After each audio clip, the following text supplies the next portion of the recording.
Shalom Abracha, Shakadosh Baruch Hu vous donne la santé, Bracha, Vetzlacha, Bigutaguf, Keneratson, la santé, la joie, la prospérité. Donc, nous avons parlé de la fête de la lumière, et nous avons parlé de la fête des enfants, et maintenant on va parler que c'est la fête des femmes. Hanouka, c'est la fête des femmes. Alors pourquoi? Pourquoi les femmes, c'est leur fête? Tout d'abord, il faut savoir que même les fêtes, pendant toutes les fêtes, il y a beaucoup de fêtes, qu'il y a certains mitzvot que les femmes ne sont pas obligées de faire. Par exemple, les tchilin, le talit, ils ne sont pas obligés. Étudier la Torah, aller à la yeshiva, faire minyan, ils ne sont pas obligés. Et la soukha, les femmes, ils ne sont pas obligées de s'asseoir dans la soukha, même que la Torah dit que tout le monde doit s'asseoir dans la soukha, mais les femmes, ils ne sont pas obligées. Pourquoi? Pourquoi les femmes, ils ont moins de mitzvot que les hommes? Les femmes, ils ont nida, ils ont la kashrut, ils ont faire la hala, mais ils n'ont pas toutes les mitzvot que les hommes sont obligés de faire. Pourquoi? Parce que, à cause du temps. Parce que les femmes, ils sont obligées de s'occuper de leur mari, ils sont obligés de s'occuper de leur enfant. Donc, ils ne sont pas obligés. Donc, c'est pour ça aujourd'hui, les jeunes filles qui ne sont pas mariées vont au séminaire.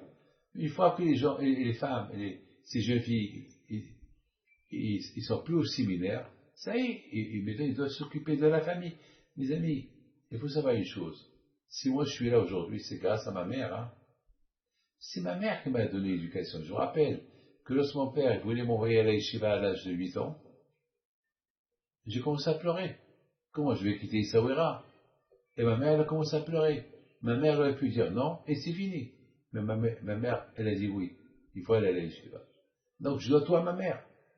Si j'aurais pas été à la yeshiva, parce que ma mère, elle aurait dit à mon père non, eh ben aujourd'hui, j'aurais été, je sais pas quoi, un mécanicien, je sais pas, un commerçant peut-être, un coiffeur, peut-être, j'aurais été, je sais pas quoi, je sais pas.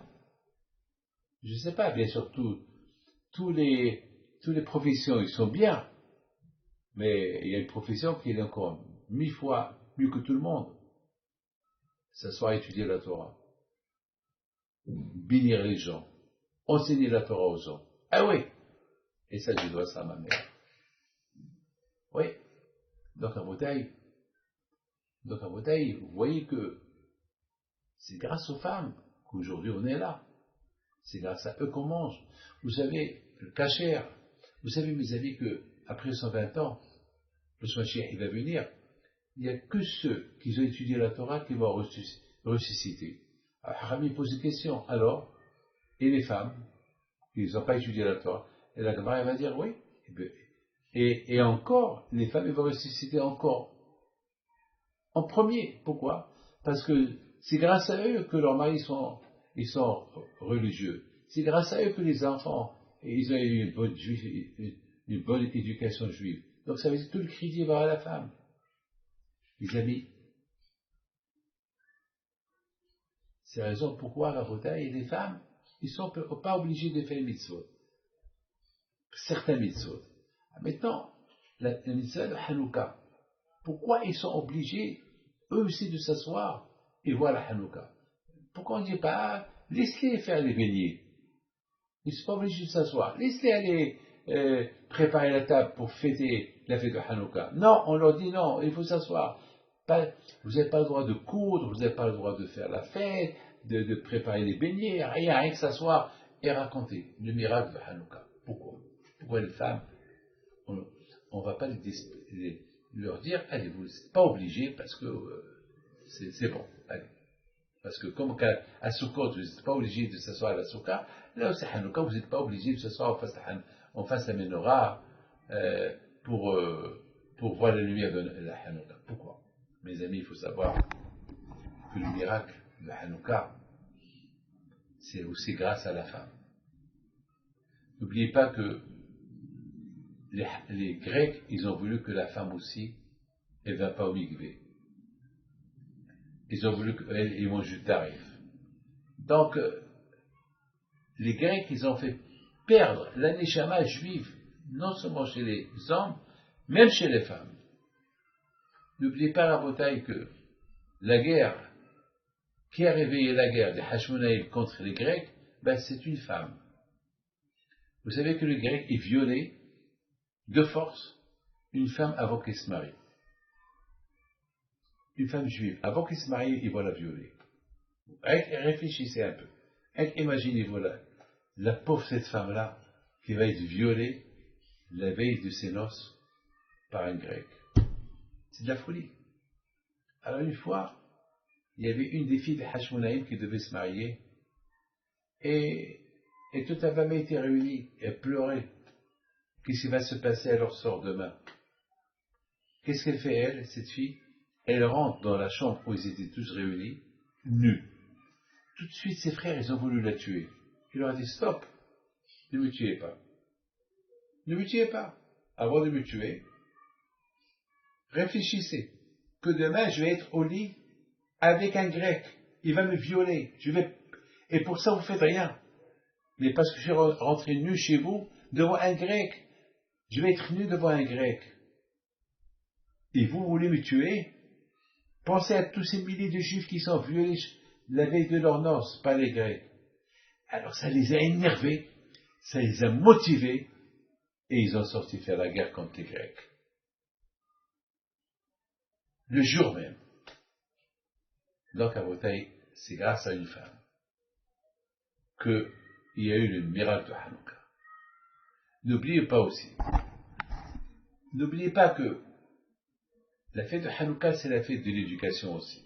Comment on éduque nos enfants, nos filles, à être pudeurs, à être dans la pudeur, à être dans la tsnéot. Parce qu'il y avait une fille qui s'appelle Myriam, Bat Bilga, elle était la fille d'un Kohen Gadol, que elle, lorsque les Grecs sont rentrés en Israël, elle a commencé à sortir avec un Grec, et s'est convertie à l'idolâtrie. Et un jour, il dit à son boyfriend, son copain, viens, on va aller visiter ce fameux Beth Amikdash où mon père était là-bas, le grand prêtre, et je vais te faire montrer les bêtises qu'il y avait là-bas. Elle l'emmène là-bas.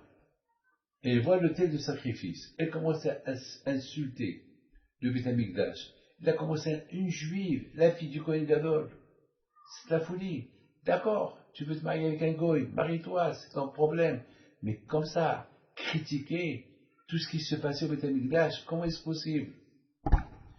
Jamais me disent que cette fille-là, Myriam, si elle n'a pas entendu son père et sa mère critiquer le Beth Amikdash, si eux, ils auraient donné une bonne éducation à leur fille, ils ne seraient pas là comme ça. Donc, à Botaï, c'est la raison pourquoi les filles, les femmes, aussi, à Hanouka, ils vont s'asseoir, ils vont parler de l'éducation juive, ils vont parler du miracle, ils vont raconter aussi cette histoire, à ce que cette histoire-là ne se reproduise plus. Qu'Hachem vous protège et vous donne la santé et la joie. Alors rendez-vous à Hanouka, vous toutes les femmes, en face des lumières de Hanouka, faites entendre mon message à toutes les femmes. Que Dieu vous protège. Amen.